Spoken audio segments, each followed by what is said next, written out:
What's up, everybody?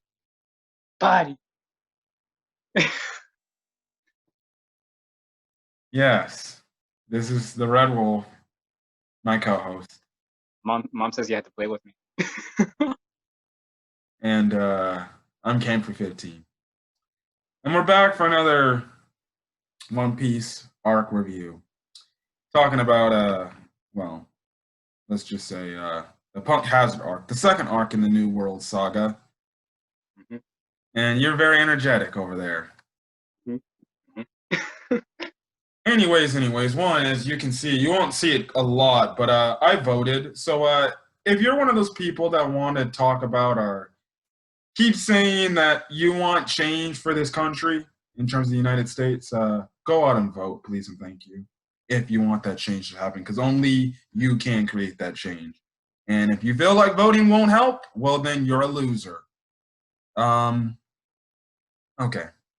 And then two, I guess it's fitting that we're making the Punk Hazard review today because one, the English dub for One Piece released its finally another new batch of episodes for Punk Hazard, as well as digitally, they released the final episodes of Punk Hazard. So technically in the dub format, yes, the One Piece English dub that everybody's been clamoring to come back, that has come back for the past how many months? I don't know. For the past year and a half. They finally finished the Punk Hazard arc dub. I repeat, they finished the Punk Hazard English dub for One Piece. And then move on to Dressrosa. Now, if you want to see the entirety of that stuff, the last batch of the English dub for Punk Hazard, their episodes released today on digital storefronts. If, like I said in my English dub update videos I've said in the past, I kind of stopped making those videos. Unless you want to pay like, I don't know, $21 for 12 episodes, go ahead. That's your money, not mine. I wouldn't do that. I just wait for it to come out on Funimation.com and I just watch them. I almost forgot that the English still didn't go very far in the series. Yeah, they just finished. They just like legit the digital, episodes for the last I think it goes from episode 615 to 629, which is the end of the Punk Hazard arc. So good. They can finally move on to one of my favorite arcs that I can't wait to hear dubbed is Dressrosa. So listen, Funimation, keep up the good work. I know Funimation is not very much liked by the anime community, but you have to give them credit. They are giving you the One Piece English dub. Because they're going to just sit back and be like, yeah, we ain't going to do it. After somehow stopping. But hey, they're doing it in a time of COVID. So, and this leads me to my crucial question. Why isn't Bleach on Funimation? That's my question. Bleach yes, it's on. Bleach is on Funimation? I think so. I think Funimation signed some kind of agreement with Viz Media sponsorship. That's because that's why Hunter x Hunter is on there. I don't know. I couldn't find it on Funimation at all. Yes, it's on Verve, but there's no English dub on it. So if you want to watch the English dub of Bleach, you have to go to the Viz Media streaming website on Viz.com. Do that. Have all the English dub episodes for free. No subscriptions. Nothing. I'll take your word for it. Oh, trust me. That's where you can find Hunter x Hunter. Okay. Up to English dub episodes up to like episode 75, which is when they're in the game world. Well, I already finished Hunter x Hunter, so no need for that. Yeah. Anyways, I just wanted to create that quick update for English dub fans of One Piece.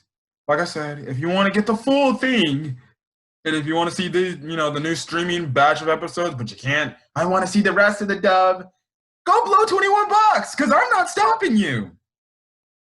I want to do it for 12 episodes. You kidding me? Honestly, just yesterday, I just bought Heroes Rising on DVD, and I'm going to get that in the mail on Friday, which I'm happy to see. eBay or Amazon? I bought it off Best Buy. That too. Okay. More efficient. Why would I buy it off eBay or Amazon when I know I'm going to get it later? True. Anyway, um, Punk Hazard. Let's just say Punk Hazard was kind of effed up. Mm-hmm. And when I mean effed up, it means about the supposed called master and the children. Yeah, and then I guess you can say it is the start of the Wano storyline, which this is an arc that leads up to Wano in kind of the smallest way, in terms of the smile devil fruits, really. Yeah, definitely. You were gonna say something? No, I was just gonna say. No. Yes. Yes. Oh, I will give it. I will say this. I'll say this before we start off the story points. So, if you watch the Japanese dub of One Piece, I like the fact that they have Caesar Clown's voice as Frieza. But I really thought the English dub Funimation really missed a chance to have either Chris Ayers, if he could do it. Did you say English dub and English dub? Oh my god. Okay, my bad. It's okay. Wish the English dub of One Piece for Punk Hazard, because I thought they missed a good one. Because we all know, it would have been hilarious to do it. But like I was saying, the Japanese dub of One Piece, they have the voice actor of Frieza be Caesar Clown. I thought the English dub missed the fact that they either could have did Chris Ayers, who is Frieza, or Damon Mills, who's usually his replacement for Frieza, to come in and play the role of Caesar Clown. But the guy who does him now, he's honestly fine with me. He sounds pretty good regardless. But I really thought they missed a golden opportunity to have a Frieza play Caesar Clown. Because just the Japanese version is Frieza himself. Mm-hmm. I don't know on scales of how messed up he is compared to Frieza, but he's definitely up there. Over 9,000. So yeah. Anyways, where we last left off. Our good old Straw Hats finally leave Fishman Island, never to be seen again. Thank God. Now this is kind of where the difference of the anime and the manga is different. The anime, they actually show you when they enter the new world how crazy it is. Like, you have water splitting and stuff like that. Or, the ocean split in half. They almost freaking got crushed. And I'm like, what is going on here? Mm-hmm. In the manga, they just kind of get back. They kind of get to the surface, and then they get the transmission to the call to tell them to go to Punk Hazard with all that stuff. So not as eventful as the animated version, but I guess you could say that's an aspect where the animated version actually wins. But to say that's, well, we knew the Grand Line because the New World is also still considered the Grand Line. We knew that the Grand Line has unusual weather, and they call it a pirate graveyard. They kind of really don't make the waters of the Grand Line seem nearly as threatening by the time they get there. Maybe because the Straw Hats are just that much stronger now? I don't know. I think it's just they don't, I guess, in terms of the water geography, they didn't mind it too much. Plus, when you're delegated to islands, I guess if they kept doing it, it would be a little bit too repetitive. So. That too. That would probably be another thing. Let's be honest. The only time they really do the weather type of changing thing is really when they first enter the Grand Line. When you watch the animated version of when they enter the New World, and then the Wano, the way when they get to Wano is when the weather gets all hectic and stuff. Even though the Wano way was pretty cool. So yeah. So anyways, yeah, they get a transmission on their transponders now for a guy, apparently somebody crying for help, saying that the samurai has attacked them. And Luffy's very intrigued to hear this. He's like, we should go help them.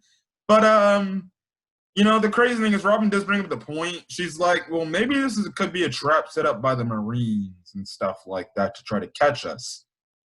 Because it's not like the Marines are at large for looking to Straw Hat Pirates. Don't forget that. You know, they're still at large, the Straw Hats. But an interesting point is, again, it's another reference to Wano. Zoro and Brook bring up the fact that they mentioned samurai, and Brook brings up the fact that, well, you know, samurai come from the Wano country, which is an isolated land off from the One Piece world, which we won't see until, like, I don't know, 4 arcs later. Like I said, but Wano arc is definitely paying off. It's definitely paying off. So, yeah. Anyways, we get reintroduced to our lovely main man, Smoker, and Tashigi. And they are also tracking the Straw Hat Pirates because, one, it's not like Smoker has some sort of vendetta against Luffy. Oh, you know it. Oh, you know it. As well as Tashigi with Zoro. Yes. Now, the difference is this. One, their designs are obviously different from the last time we saw them. They also got a rank up in the Marines. I forgot what rank Tashigi was. But Smoker was promoted to a vice admiral. That's good. But the difference is this. They essentially look, well, Smoker essentially looks the same. It's just his hair is more, I guess you could say, not as spiky. It's combed. So he does his hair. And Tashigi has evolved as well in more ways than one. Yes, like your typical One Piece girl. Well, she kind of has, her hair is long. Her hair is longer than it was, but she kind of has it in like a top knot, essentially. But like every other One Piece girl that needs an upgrade over time, they give her the typical nice booty, big boobs.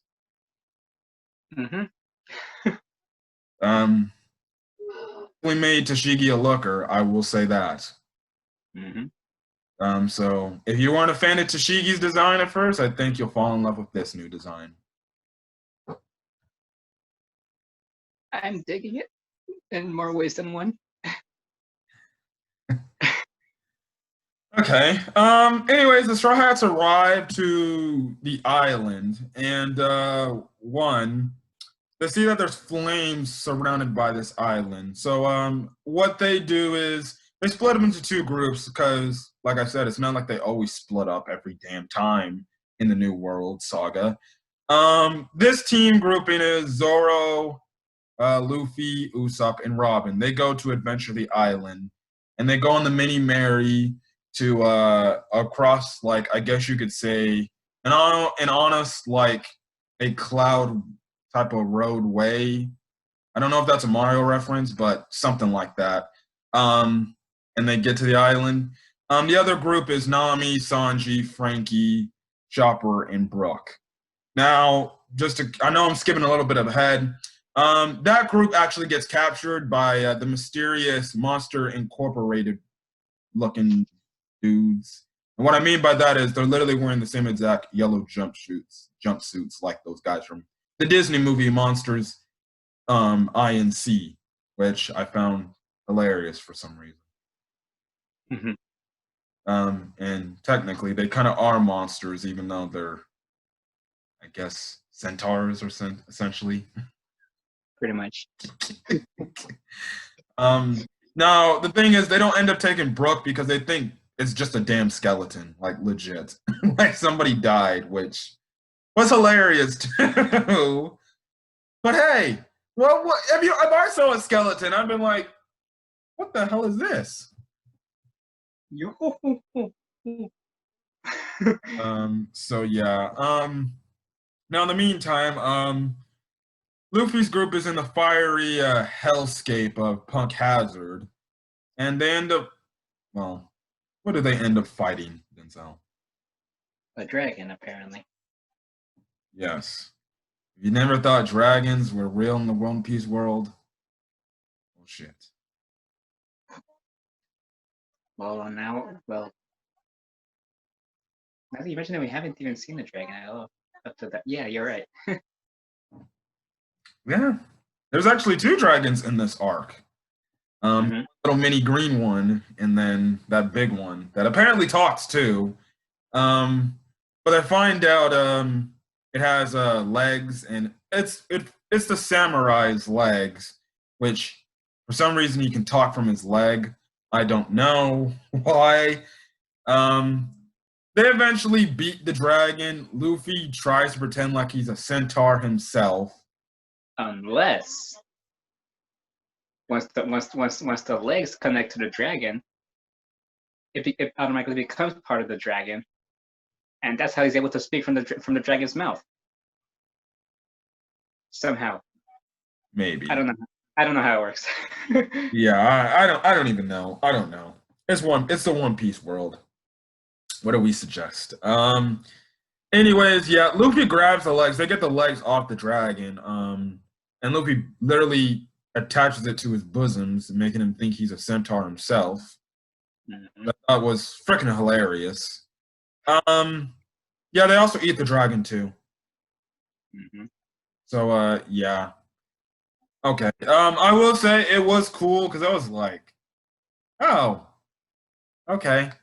That's interesting.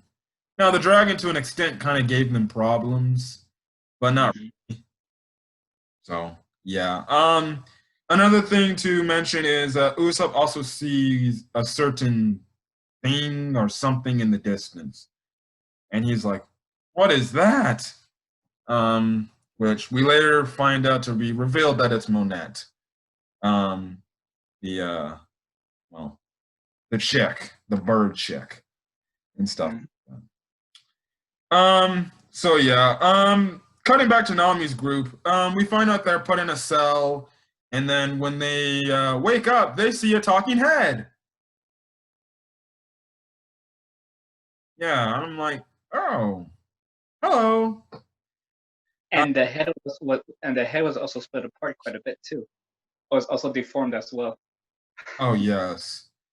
I'm just gonna go on and say, I don't know how long he takes his time to reveal his name, but this is the samurai Kinemon. Oh, bless me. Thank you. Yeah, essentially, what is his thing in this arc that he is looking for? He's looking for his son, apparently. Yeah. Yeah.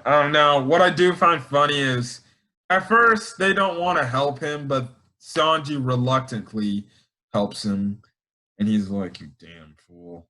Like Sanji always is. And also, there's some mention of the fact that let's just say the samurai does not like pirates for a strange reason. Now we find out the reason why he doesn't like pirates. Also, he mentioned the fact that he don't like dragons either. Something regarding a future character. Anyways, they eventually go. They escape thanks to Frankie's radical beam, the cell, and then they end up in this room called the Biscuit Room. And this is what. Hold on for a second. Okay.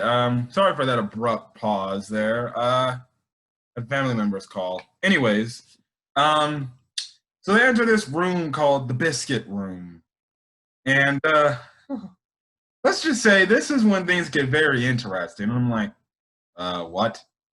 Now, we see these kids, and there's these kids that look like kid sizes, but then you have these abnormally large kids that look like giants. The Straw Hats, at first, they're like, what the hell is going on here?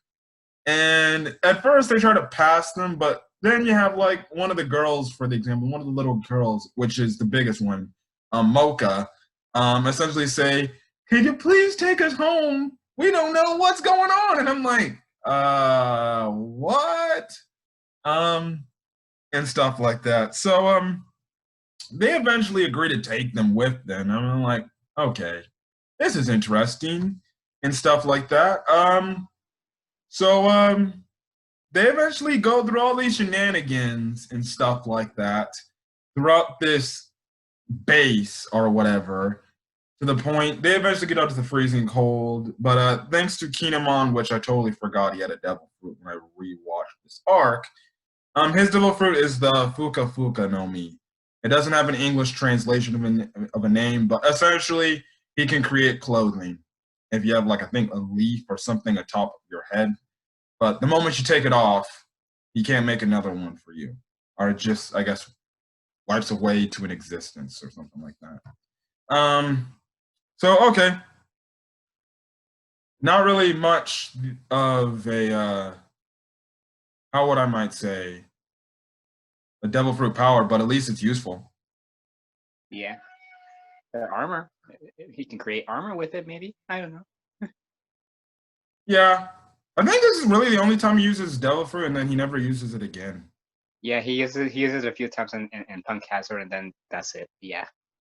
No, wait, no. He used it again in the Wano arc when they changed into some kind of ninja outfits. They do. Yeah. Okay, I might have to watch that part again. I shouldn't have said that yet, but yeah.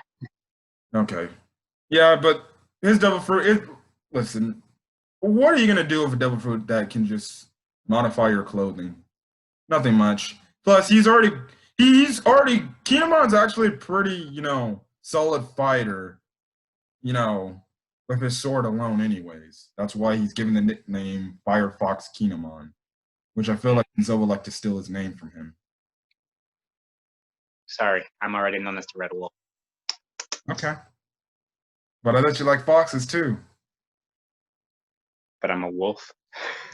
Okay. Like foxes, but I'm a wolf. Don't remind me of foxes, please. All right. Kinemon also asked the other children if they had seen a boy named Momonosuke. And the kids are like, oh, we don't know what the heck he's doing or anything like that. Now, we also get the revelation here too, is that Punk Hazard, the reason why, because the on the side they're on, as opposed to Luffy's side, where Luffy's, crew's part of his crew was on the fire side, they're on the freezing tundra, or the frozen tundra. We find out that essentially the reason why the climate is wild, or one area is cold, one area is hot. Would you want to explain that, or do you want me to explain it? If I remember correctly, it has to do with Aokiji and Akainu, right? Like they were going at it. Yeah, they were fighting for the position of the leader of the Marines and stuff like that. Which we all know Aokiji sadly came out on top. I mean not Aokiji, Akainu. Yeah. And now he wants to enact his justice, as he so-called calls it. Mm-hmm. Funny enough, some of the Marines are actually making fun of him. Honestly. Also, because Brook, they don't end up taking Brook. Brook is like, one, he attacks the mysterious people on the ship. Two, he eventually gets on the island himself. Well, the ship is relocated to close to the base area. He gets off. He actually ends up fighting at Kinemon's torso area, which sadly later falls into the bottom of a river or a lake, as I might say it, and that leads into another story point. Now, cutting away from all that, we see when Smoker and the others finally get to the island of Punk Hazard, they knock on the door and we see a certain old, I guess, person we saw from the 2-year time skip way back in the Sabaody Archipelago arc, and that's one of Denzel's favorite characters, Trafalgar Law. Yep, he's standing all badass at the door, but you know what I mean. He's standing at the door all badass. He definitely now has a new design. Instead of, I guess you could say, well, it seems like the hat has the same color scheme, but it's more like a ball cap, which I know a lot of One Piece fans bought over the internet, and they have it somewhere in their houses, and sometimes when they want to wear it, they wear it. Cool. Where can I find it? Oh, I should buy that actually. You probably can find it on Amazon. Like you can find like Straw Hat Luffy hats on Amazon. Hmm. I'm intrigued. I'm intrigued. So does that mean? Well, I don't know if it's safe to go for Halloween, but I guess that would mean you would probably be Trafalgar Law for Halloween. That's debatable. That's debatable. You'd probably need his jacket. So Mm-hmm. nice big coat. And I guess sometimes shirtless, but but no. Okay, yeah, he also has a nice looking jacket that makes him look cool. Um, yeah. Also, what is something I don't know if you remember, but he's also has a new title. Warlord. Yes. And he became a warlord of the sea because he delivered the hearts to the Marines of about, I think, 100 pirates, Mm-hmm. which, that's crazy. And that's how he earned the warlord title and stuff like that. Now, he kind of tells Smoker, he's like, listen, I have nothing to do on this island. I'm just kind of chilling here. Could you please leave? And Smoker's like, I'm not leaving. What is going on here? And stuff like that. And he's like, and then that's when you see the Straw Hats, Nami and her group, with the kids show up right next to them, and he's like, and then he looks down, he's like, motherfucker. Legit, he doesn't say it, but essentially that's what he's like in his head saying, like, what are these guys doing here? Mm-hmm. And that's when Smoker's like, I knew it. What's going on here? And then that's when Nami realizes, they're like, oh look, it's that guy from 2 years ago. They run away, and also they see Smoker, which is the main reason why they run away. But then this is when Trafalgar Law does his typical thing. And Shambles. They he switched everybody's hearts to, and he kind of mismatched everybody's in the Straw Hats as hearts. Blah, blah, blah, blah. Personalities. Yeah. Yeah, so essentially he switched their bodies, essentially. I don't know how he did it. They showed it through the way of their heart, but I don't know if changing your heart could make me give a different personality, but okay. If that's possible, if you could do that somehow. Maybe. My question is, why did he do that though?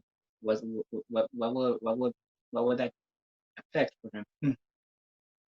I think he just did it because he didn't envision doing the team up or the alliance with Luffy later on.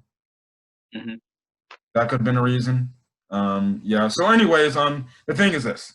So, let me get it straight. The people that switch bodies is Sanji's body is okay. No, I'm gonna save that for last. Nami's personality is in Frankie's body, so she's Frankie. Frankie's personality, or Frankie is in Chopper's body.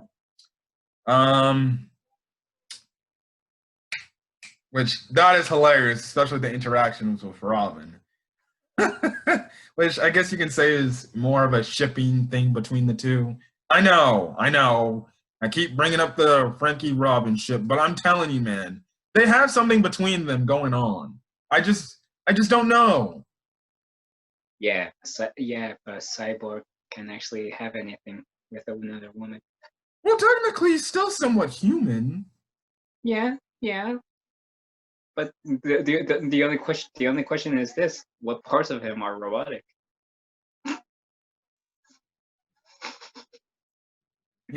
Maybe well. I'm not gonna go there. I'm not gonna. He's like an android. It's the same question you can ask: how did freaking Krillin get 18 pregnant? Mm-hmm.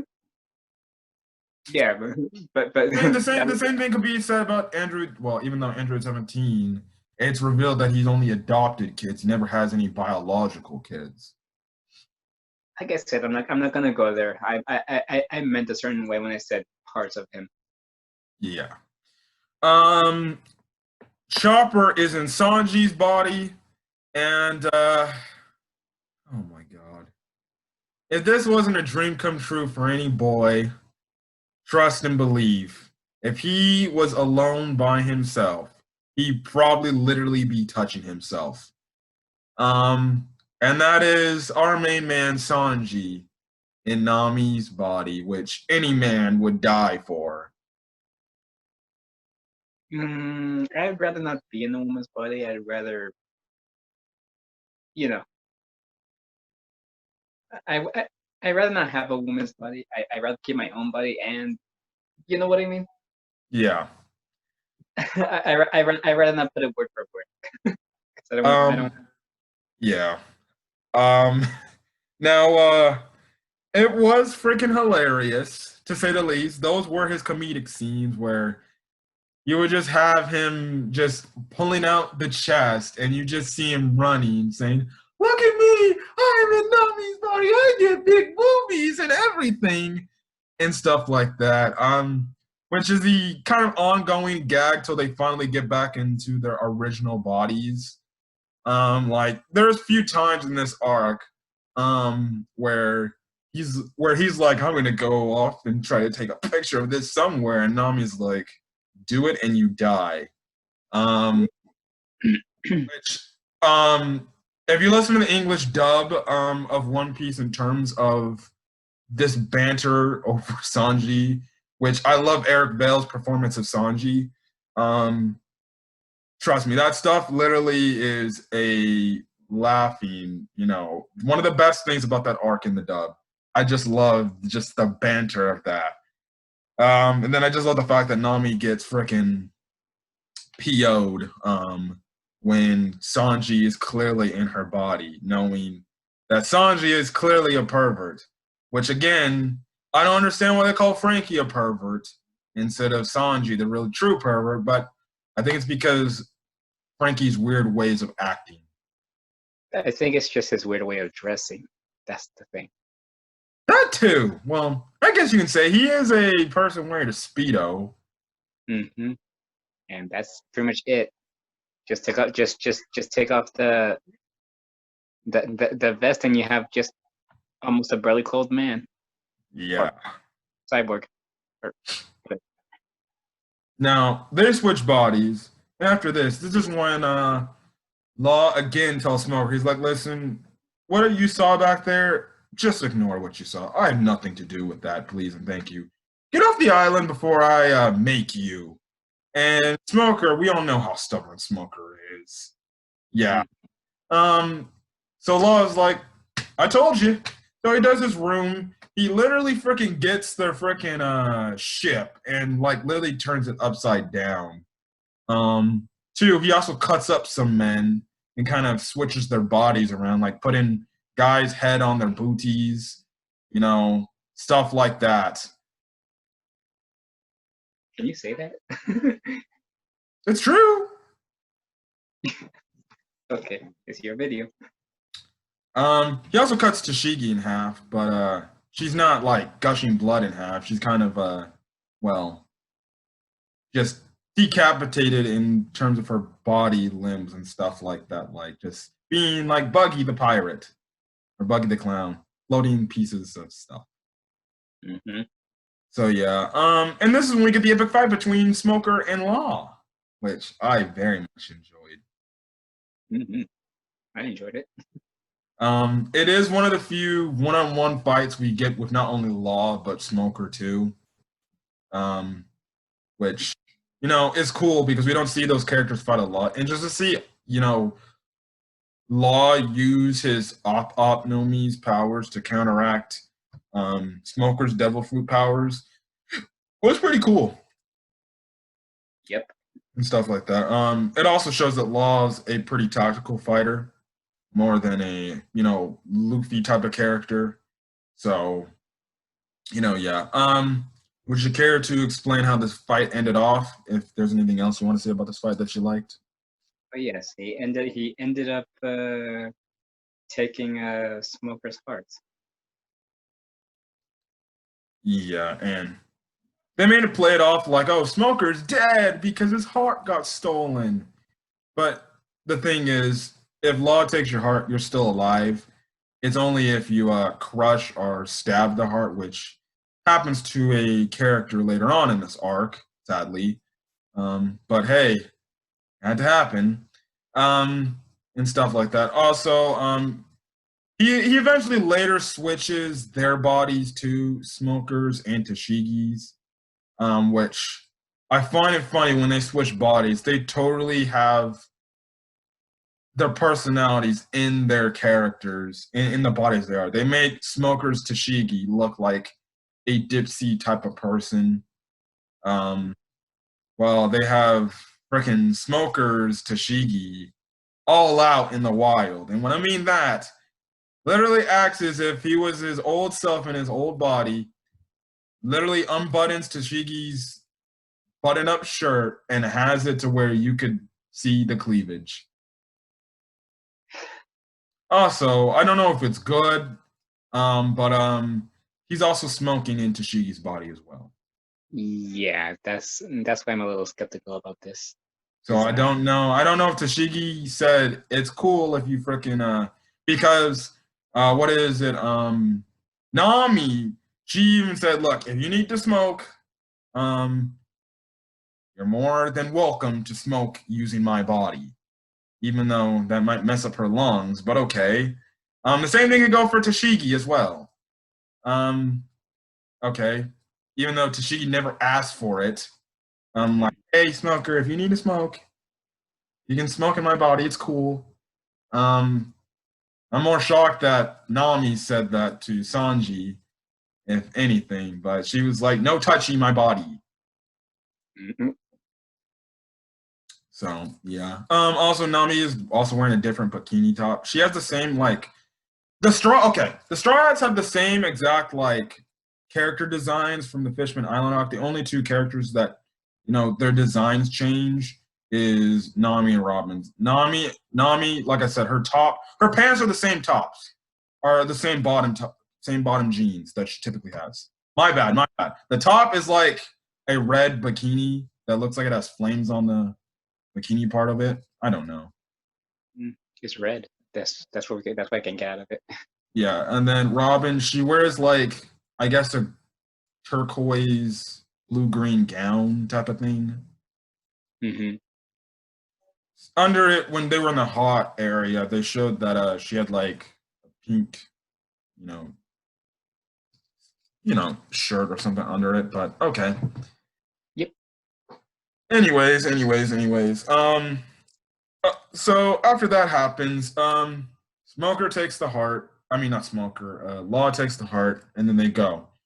Now, after the Straw Hats finally meet up and talk about the kids and stuff like that, this is when we get revelations to who the main dude is, because we've always saw what the main mastermind is. He's like a cloud of something, and stuff like that. And essentially, Smoker says that the mastermind behind this entire plot is a guy by the name of Caesar Clown, who used to be a colleague of Dr. Vegapunk, who messed up Punk Hazard way long time ago, before the Aokiji Akainu fight, and stuff like that. So yeah. And also the reason why they show him is because the kids find he's the guy also overseeing the kids too. And somebody tells him like, yeah, the kids are not in the biscuit room and stuff like that. And with his typical self, he manages to try to come up with some schemes to get the kids back and stuff like that. Now, he ends up calling this person named Joker. I kid you not. There's somebody in here called Joker. Not Joker from Batman. It's the person named Joker. It's just a code name, but yeah. Yeah. He eventually calls Joker to say if it's okay or if he got the okay to kill the Straw Hats, and Joker gives him the okay to do it and stuff like that. There's also it seems like Law is working with him, as well as this other girl named Monette, which is a bird woman. Yeah, pretty much. Even though there was a flashback where she has human legs, so I don't know if Caesar Clown tested it on her or something like that. I'm guessing technically she used her devil fruit to form those arms and legs. That too. Or maybe what happened is, like the other, centaur people who didn't have no legs, maybe Law gave her like a set of legs like that.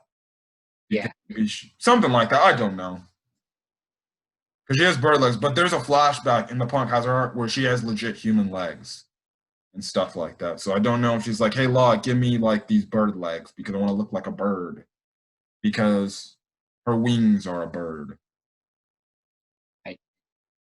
I guess. Which I think is more manifesting of her devil fruit power, but maybe Law gave her wings too. Maybe. To be honest, I actually feel bad for Monette, even though she was evil. Yeah. Is it because she's hot? No, well, something to do with that, but still, it was kind of way how she went out in this arc. Yeah, kind of. But yeah. But it was probably for the better because she might have been a problem in Dressrosa. Mm-hmm. Anyways. After some time trying to talk about what plans to do, the kids get out of control. They start losing their frickin' marbles. Mm-hmm. And we want candy! We want candy! Give us the candy! And stuff like that. And Chopper eventually did, after Usopp knocks them out with this sleeping gas, essentially. Chopper takes a test on them, and eventually we find out that these kids have been, let's just say, drugged, which is behind the mastermind doing all this nonsense and stuff like that. And the candy is the drug, which I think is one of the reasons why it has the kids abnormally large or something like that, which is still messed up individually. So when you first heard this, what were your thoughts? Oh. That. I can't say that word. Yeah. And I'm like, wow, they're really diving into territory that's crazy personal. Another thing about these kids, they do mention the fact is that they want to go home to their families, and it's even brought up that when you go over to their like homes, their families are looking for them, but the Marines classify it as the kids have gone missing, and they've died, something like that. Which again goes to the shadiness of the Marines and how they still, some of them, even after 2 years, are inept at doing their jobs. Mm-hmm. And stuff like that. So they come up with a plan. When they all get up, because one group splits up to go get Kinemon's torso, Law takes Chopper to go find a cure and stuff like that. Do you remember the scene where they put Chopper on Law's head? Oh yeah. They were like, "Oh, that's adorable." Law was like, "I ain't none of that." Oh yeah. Which was freaking hilarious. But that's actually way after the Yeti Cool brothers that eventually capture Nami and stuff like that. Luffy, thanks to Law's help, saves her and Frankie's body. And essentially, what he says is to Luffy is this. He's like, listen, I have a plan. I just came up with it. I was gonna do this kind of on my own, but now that you're here, I might as well ask you. He's like, listen, we can do this together, or you don't have to join me. It's your choice. So you want to take down an emperor and stuff like that? And that's all he says. And then Luffy, after some time, is like, okay, we can agree, and we'll create a pirate alliance. So this starts the Luffy Law pirate alliance that I like because let's just say this is when Law gets introduced to the annoying character of Luffy, and to sometimes he can't deal with his antics because he knows that, oh, well, I knew Straw Hat was crazy, but this guy really is crazy. Mm-hmm. And I just like the visibility of how you see every time Luffy does something that Law doesn't expect. Law's like, can this clown just stick to the plan? But that's when you see his other, crewmates, Luffy's crewmates, like, oh, yeah, Luffy, he never sticks to a plan. If you tell him to do something, he'll do it. And he'll do it his own way. Mm-hmm. And stuff like that, which, like I said, their banter back and forth is funny, even though they don't. That's why I find it really hard to believe, and I would find it really damn heartbreaking if sometime later in the storyline, Law betrays Luffy or some sort of thing, which I don't think is going to happen, but it would be pretty crazy if it did. Mm-hmm. But hey, he would be looking out his own thing. He's a pirate himself, so I wouldn't blame him. But I don't see it happening at all. They're kind of like respectful guys. They're like, well, as long as you keep my distance, I'll leave you alone and I won't bother you. So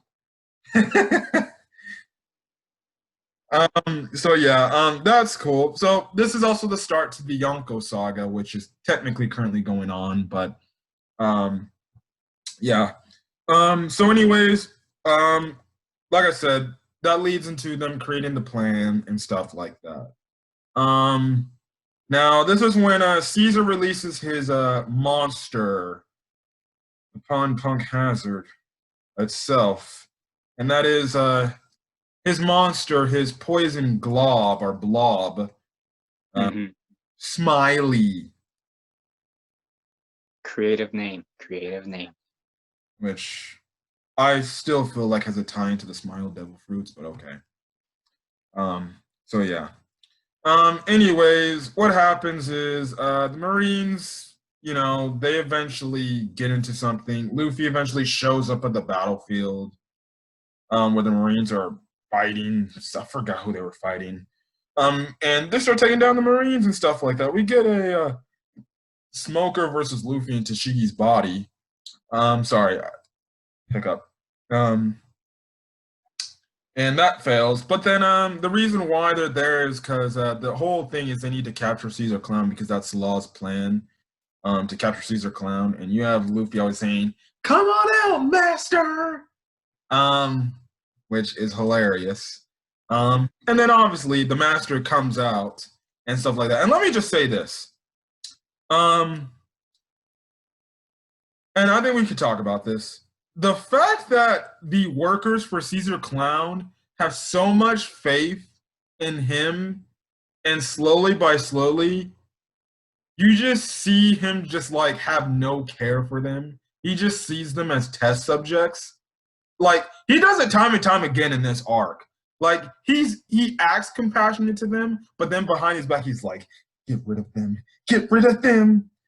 One of the examples is Brownbeard when he tells the Yeti Cool Brothers, he's like, "Oh, you can kill Brownbeard. I don't care," and stuff like that. And you can see Brownbeard visibly upset. And the reason why they have so much faith in Caesar Clown is because they feel like he gave them a second life, a second chance at life by giving them, the new legs and everything and stuff like that. That's why they look up to him, and that's why they call him master and stuff like that. It turns out that their master isn't the best of guys.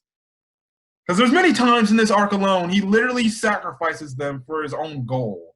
Like when he goes back to retrieve the kids, he literally almost tries to kill Brownbeard, which he fails. But then he eventually gets his punishment on him later on.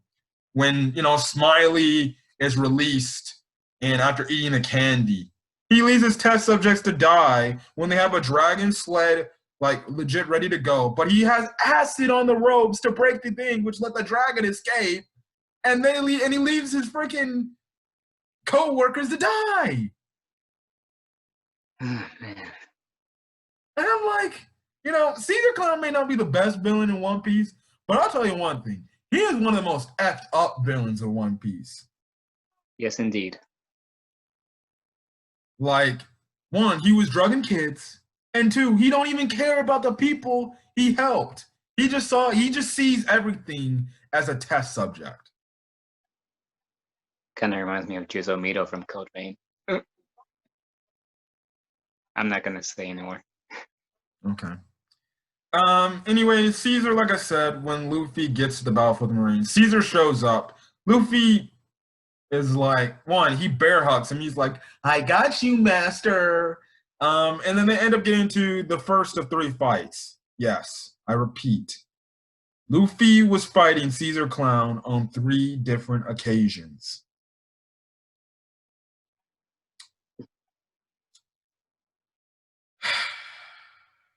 You know, I don't mind Punk Hazard, but this is kind of the negative. You know, Caesar Clown, to me, isn't a villain that is like, yeah, Luffy should really have problems with him. And let's be honest, what is the only reason why Luffy had problems with him? Because he could take away the air, because he has the gas fruit, which I totally forgot to put in my notes. That's his devil fruit, the gas fruit. He can control gas, you know, in the air. So if he wants to take away your oxygen, he can take away the oxygen in his vicinity. Mm-hmm. Which is the main reason why Luffy loses the first 2 times, and stuff like that. And 2, it isn't until Zoro finally tells Luffy, yo, wake the hell up and stop playing around. Which is what Luffy's was doing this entire arc until really the final battle of Caesar Clown. He was messing around. Could you say, was Luffy a little bit too overconfident in his abilities because of his training? Yes, because he's got his hockey. He thinks he's indestructible. You know, he's only 19 at this point. So I guess I can't blame him for being overconfident in his abilities. You would probably think coming back you'd be on top of the world. But it isn't until your first mate tells you, yo, Captain, could you wake up and take this serious? You know we can all die here. Mm-hmm. And stuff like that. Now, I know I went a little bit further ahead, but that's just one of my negatives this arc. I guess you can say another negative kind of is like, well, the pacing was kind of bad when they get to the whole run away from the gas stuff, because that's honestly what happens after the gas gets introduced. It's just, oh, episode, we need to run away from the gas. Oh, and we're going to be turned into stone. So that could be another negative. Anyways, like I said, Luffy ends up losing, even though he did have the upper hand on Caesar Clown for a majority of the fight. Just because, one, he takes away the air. That's it. Also, he has this other attack with, I guess, these little click maracas or something like that, which is called, the ability, I think, called Gasternet, which just makes a gigantic explosion. That's essentially what it is. But he's got these little, you know, maraca type of things. So, yeah. He eventually loses. And then when Frankie and Robin try to help him and back him up, same thing happens to them. So they get caught along with along with Smoker and Tashigi. When Law gets back with Chopper after leaving Chopper to find out the formula, he runs into Virgo. No, not Virgo from Fairy Tail, the sexy maid. Virgo, apparently, who has things on his cheek that he cannot stop getting off his cheek for some reason. Like, dude has stakes on his cheek. Don't even talk to me about that. Okay. Which is his, I guess, gag. That every time he eats something gets stuck to his cheek. So yeah. Virgo beats down Law, and he imprisons him too. This is when we get revelations here too. One, we find out that Joker is Doflamingo from Law. And okay. And I'm like, oh no, this.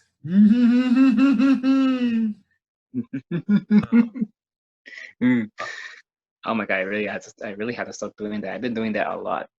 Oh my god. So one, it makes sense why they'd give him the code name Joker, because honestly, he is the Joker of the One Piece franchise, I would say.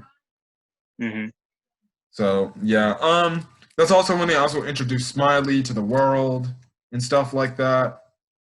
One also Smiley has eaten the devil fruit. It's called the Sarah no Mi Moto Axotol, which essentially is a salamander. So yeah, the reason thing too is this. Um, you know, the Smiley thing was crazy among itself. Um, and that was kind of the whole thing. You know, that was hectic. Another thing we find out here too, Law actually, in order to have Caesar trust him, gave him his heart. Mm-hmm. Yeah. Also, Monet's heart was also taken in the process as well, and that's on. I forgot who was on at that point in time. So yeah. Like I said, that all happens. When Smiley, after eating this gigantic large candy, essentially creates this gas cloud, and essentially it turns people into stone if you breathe it in. So yeah, that's not good. Mm-hmm. Um, yeah. Now off screen, they show Kid, Apu, and Hawkins apparently talking to each other to make a pirate alliance.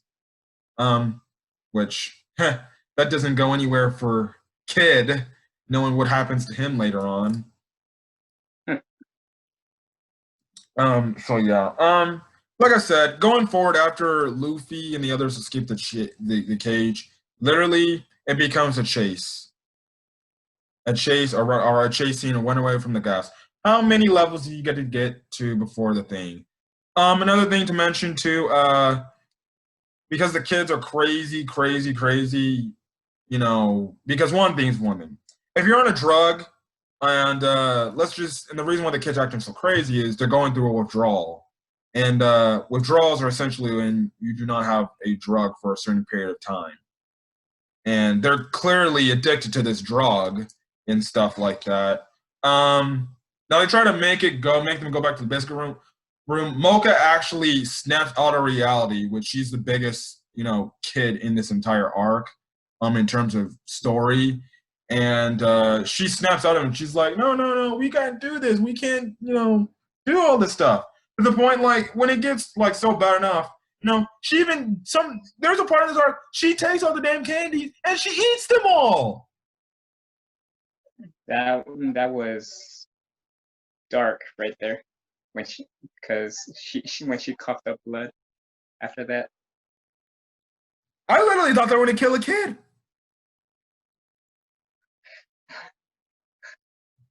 I saw that and I'm like, holy shit! Are they gonna kill a kid? And you know the way she swallowed all those candies so slowly, and you just had Chopper's like, no, don't eat it.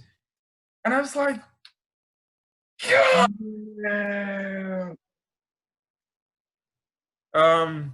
I just gotta say this. Mocha is definitely like one of the best child characters in any anime period. She literally wanted to save her friends just to get back home.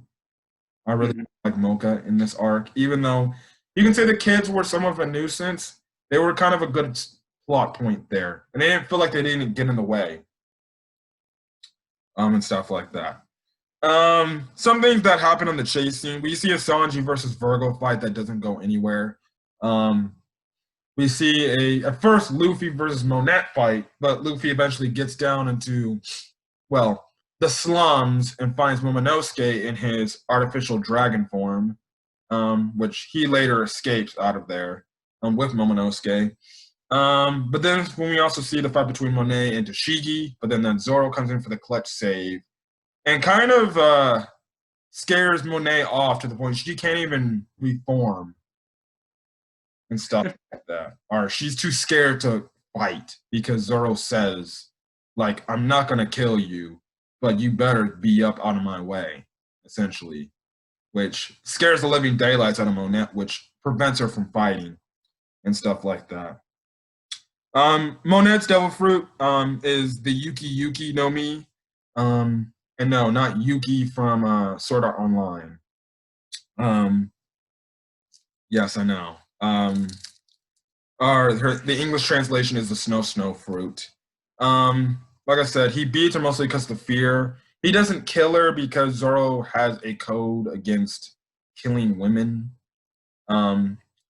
Could that come back to bite him in the future when he might really have to kill a woman? Maybe. But like Sanji, he has an honor code. Mm-hmm. So yeah. I also do like the Tashigi versus Zoro banter going on here. That was adorable. Even though we know that Tashigi does not like him and stuff like that. She also does mention the fact that Zoro has Sushui, the Black Blade sword, and Zoro's like, "Don't even think about taking it." So that was funny. Now Luffy ends up fighting Caesar Clown again. This is the third time. I'm not even going to talk about the second time because I forgot about the second fight he had with them. On the third time, he finally beats him. Thank God. He beats him with Gum Gumino Grizzly Magnum, which essentially is two elephant guns combined into one Gum Gum bazooka. Mm-hmm. Essentially, it was cool to see because he was also fighting back the gas as well, and you could see his hands kind of turn into the stone type of thing and stuff like that. Which the stone reminded me a lot about when Deborah turned Piccolo and Krillin into stone statues. Uh-huh. So that was just me. The only difference is, spit didn't affect anything. Mm-hmm. Yes, I'm kind of cutting ahead because we're trying to finish the video. It cuts to Smoker actually fighting Virgo. Fun fact, Virgo actually works well. He's kind of a backstabbing traitor because he works in the Marines, but he also works for Doflamingo too. And Tashigi looked up to Virgo because she thought Virgo was an honorable man, as well as Smucker to an extent. But when Smucker found out his true motives, man, Smoker hates him. Mm-hmm. But the bad part is Smoker can't beat him. He can't fight him. Mostly because, one, the heart thing. He's got his heart and stuff like that. And, now the one thing that happens here, Law, I said it before, characters that go full hockey mode, where they just have their entire body just coated in hockey. Does it work out for them? Nope. Looks cool though. Yeah, makes him look like a big black burly person. Law cuts him in half, and essentially he goes on. He goes on to say is like, yeah, this is the new era of pirates. Your era is going to die. Which is a reference, which he was talking to Doflamingo on the transponder snail. He destroys the sad room, which creates the sad stuff, which is the main culprit for making the smile devil fruits. So guess what? Now Doflamingo cannot have the ingredients to make the smile devil fruits. So that's good. And stuff like that. At first, Monet was gonna blow up the island entirely, but I forgot who stabbed. I think it was Caesar. That stabbed the heart or something like that. Yeah, it was Caesar. He stabbed the heart. Yeah. He was thinking it was Smoker or Law. Yeah, he was thinking it was Smokers. Okay, he thought it was Smoker's heart, and he thought he was gonna kill Smoker, but Smoker got his heart back thanks to Law. And Law put it back in his body, as well as Law got back his own heart. And probably in one of the more tragic ways to die, God, when it looked like Monet was about to blow up the entire island and kill everybody, literally to Kingdom Come, Caesar at the last second stabs her heart. And right as she's about to press the button, she's like, ugh! And then she kills over and dies. Hey. To be honest, did I feel bad? I'm not gonna lie. I felt pretty bad. Yeah, Loki, I did as well. It was kind of an emotional scene. I don't know if they showed a backstory in this thing for her, but um, I think if she was a good person, she would seem like she would have freaking been a nice person. But it really goes to show she had like some kind of affection or just a loyalty to Doflamingo to the very end, like the point she would even kill herself. So regardless, she was gonna die either or. She just kind of died more prematurely and more in a emotional, sad way for her. Mm-hmm. So yeah, one Baby Five and Buffalo, they eventually, on Doflamingo's orders, go to Punk Hazard, but Frankie takes care of them in his robo suit, which is funny. And after that whole incident, there's like a nice little party between the Marines and the pirates. The Straw Hats leave. Fun fact, Law cuts off the heads of Buffalo and of Baby Five. He doesn't kill them. He just does the typical, I'm going to decapitate your head, and you just have to wait till your body, gets back to normal stuff. Now, also, Doflamingo at the end of the arc, he is literally flying to Punk Hazard. Good thing that the Straw Hats left and Law left early before he arrives there, because he's there to try to retrieve Caesar Clown. But he ends up running into Smoker, and he literally almost kills Smoker. Almost. If it was not for Smoker's buddy, Aokiji. And Aokiji's like, yeah, you do not want to do what I think you're going to do. And fun fact, he actually freezes Doflamingo too. But Doflamingo breaks out of the frozenness. Okay, yeah. Only at the start of when really the Water 7 saga, you had to defrost somebody, otherwise they would die. Mm-hmm. Doflamingo can break out the ice and not shatter into a million pieces.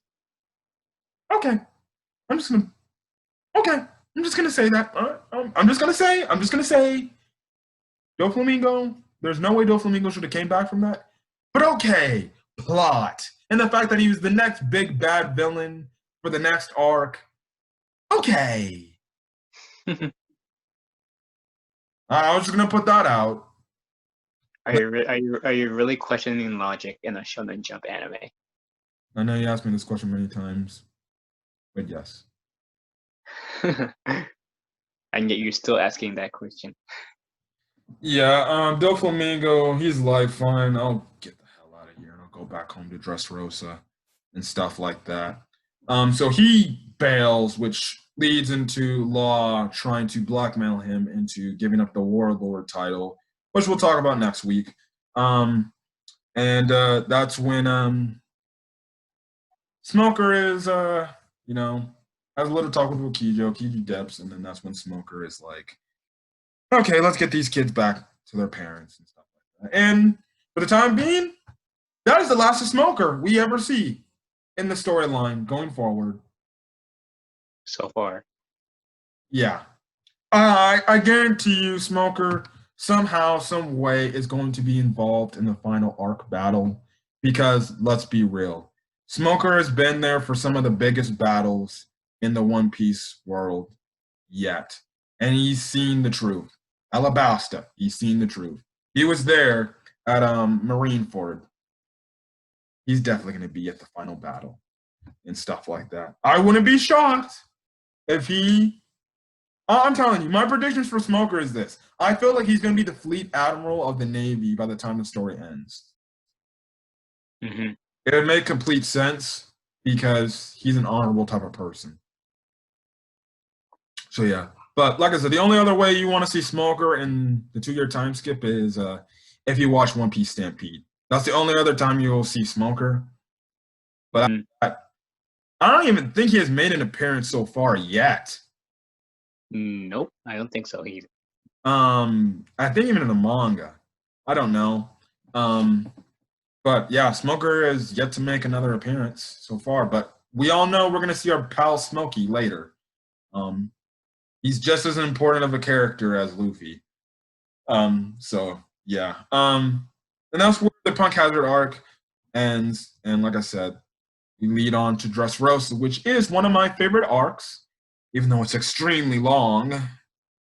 Whether you read the manga version or the animated version. And yeah, because it's so long, we're going to split that video up into 2 different parts. We're going to do a first half of Dressrosa and the second half of Dressrosa. The first half will cover all the way up till, I guess the entry till, the whole before the big, get to Doflamingo's castle chase goes, and then the second part we'll talk about the getting to Doflamingo's castle, the fights and stuff like that, and then obviously the Great Gear 4 stuff. Yeah, so that's gonna be a 2-part video. Because I think it's better for the both of us that we don't try to overwork ourselves in terms of making one whole Dressrosa video. So to be more organized, we're gonna make a Dressrosa 2-part video. So I can't wait to look forward to Dressrosa because it's one of my favorite arcs. Definitely as one of, if not my favorite villain of One Piece of all time. And yeah. So anything you want to say about the Punk Hazard arc? Oh boy, definitely. Wow, definitely left me with comments. I gotta say that Caesar Clown was really despicable, and my goodness, I just look. That's all I gotta say. Yeah, there's nothing much else to say. Oh, that Punk Hazard in terms of One Piece arc, it was like my opinion of the Fishman Island. It was okay. It was okay. It's solid for what it's worth. It's just a setup to Dressrosa and somewhat of a setup to Wano. We're getting into big boy territory now. So I can't wait to talk about Dressrosa. I know you can't wait to talk about Dressrosa. And yeah, so we're going to get out of here, guys. Hopefully you guys have a great rest of your day. So if you guys like the video, leave a like. Put in the comment section your thoughts on Punk Hazard and the stuff on that. As well as hit that subscribe button to get more One Piece art content. Or One Piece anime reviews, episode reviews, because I review the anime. Also hit that notification button if you want to get any more updates to anything I upload to the channel. So yeah, so like I said earlier, if you haven't voted, go vote, please, if you want change. Please. I'm being absolutely serious. If you feel like you need to make a difference or make some change in this country, voice heard. Go out and vote. Whether it's by mail or whether you go to the polls and vote. That's all I can say. I think my co-host can say the same thing too. Yeah. Man, this country really needs a change. I gotta say that. I believe it too. So yeah. Anyways, guys, we're gonna get out of here. Hopefully, you guys have a great rest of your evening or day whenever you're checking this video. So till then, guys, peace.